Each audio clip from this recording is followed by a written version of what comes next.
Assalamualaikum warahmatullahi wabarakatuh. Perkenalkan, kami dari kelompok 2 akan mempresentasikan tentang HAM Perspektif Barat. Saya, Indah Indratini, akan menyampaikan tentang pengertian hak asasi manusia. Jadi, HAM atau hak asasi manusia adalah segala sesuatu yang harus didapatkan oleh setiap orang yang telah ada sejak lahir bahkan sebelum lahir. Menurut Reaching Human Rights yang diterbitkan oleh Perserikatan Bangsa-Bangsa atau PBB, hak asasi manusia ialah hak yang melekat pada setiap manusia, yang tanpanya manusia mustahil untuk hidup sebagai manusia. Dalam kehidupan ini, Tuhan telah membekali kita dengan segala sesuatu yang tanpa adanya hal itu, kita tidak dapat dinyatakan hidup. Hal ini meliputi hak untuk hidup, berbicara, dan lain-lain. Saya Usla Humaida, saya akan membahas tentang sejarah HAM di Barat. Sejarah HAM di Barat dimulai dari peristiwa Magna Carta. Magna Carta merupakan sertifikat yang ditandatangani oleh Raja Inggris dan Paus Gereja pada saat itu. Magna Carta dicetuskan pada tanggal 15 Juni 1215.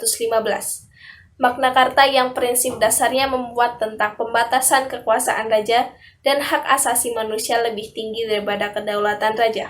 Kemudian, lahirnya Undang-Undang Hak Asasi Manusia guna mengaplikasikan adanya hak-hak yang dimiliki oleh setiap manusia di muka bumi ini.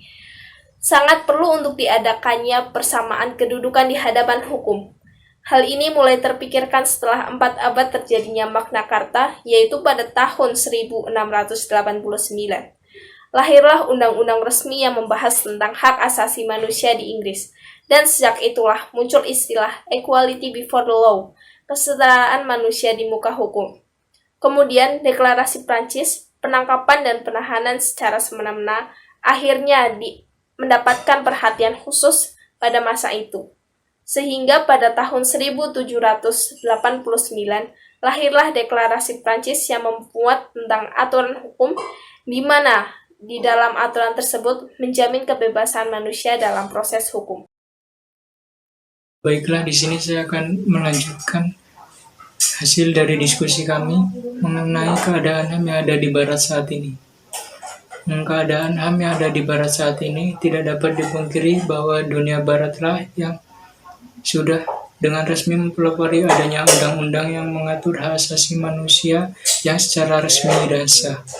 Dengan adanya deklarasi-deklarasi yang dilakukan oleh bangsa saat ini secara otomatis mempengaruhi negara-negara lainnya. Apabila hal ini sudah disahkan oleh PBB, Perserikatan Bangsa-Bangsa, yang notabene adalah naungan banyak bangsa dan negara berpengaruh di dalamnya. Jika kita telah lebih dalam, hal ini dapat menghalangi negara-negara Barat untuk melanggar apa yang sudah mereka susun sendiri. Banyak dari tingkah laku mereka yang secara sadar atau tidak telah melanggar norma-norma hak asasi manusia yang telah dikukuhkan, dengan semena-mena mengadakan genjatan-genjatan senjata di mana-mana. Walaupun dilihat secara sepintas, akan ada hal-hal yang memaklumkan hal tersebut.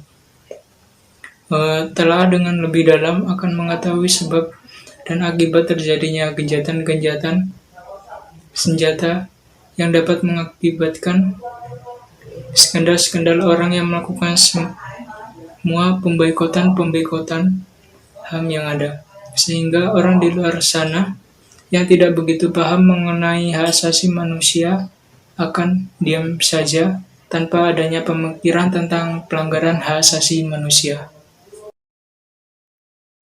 Ya, saya akan melanjutkan hasil diskusi dari kelompok kami mengenai tentang perbandingan HAM perspektif Barat dengan Islam. HAM dalam perspektif pertama menempatkan manusia dalam suatu setting di mana hubungan dengan Tuhan sama sekali tidak disebut. Hak asasi manusia dinilai sebagai perolehan alamiah sejak lahir. Sedangkan HAM dalam Islam menganggap dan meyakini bahwa hak-hak manusia merupakan anugerah dari Tuhan, dan oleh karena itu setiap individu akan merasa bertanggung jawab kepada Tuhan. Sekian dari kelompok kami.